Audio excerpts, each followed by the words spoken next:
আজকের দুপুরে মেনুটা একটু অন্যরকম। আমার বাবা যেহেতু চট্টগ্রামে, তাই আজকের থালিটা আমার বাবার জন্য।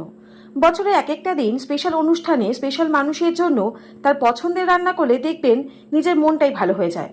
আর তার উপর যদি খেয়ে ভালো বলে তাহলে তো সোনায় সোহাগা। যে খাচ্ছে সে খেয়ে খুশি, আর যে অত যত্ন করে রান্না করছে সে খাইয়ে খুশি। এবারে আসি মেইন পয়েন্টে। এই থালিটা আয়োজন করার কারণ আগামীকাল আমার বাবা মায়ের একটা স্পেশাল দিন। আর স্পেশাল দিন মানেই হলো জমজমাট খাওয়া দাওয়া।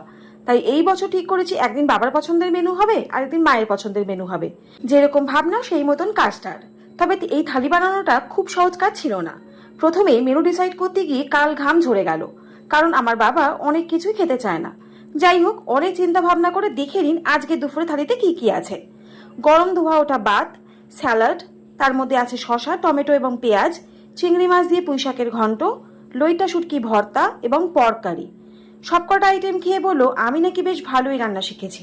আর এই কমপ্লিমেন্টটা একমাত্র প্রাপ্য আমার মা, কারণ রান্নার হাতে খড়ি যে আমার মায়ের কাছে।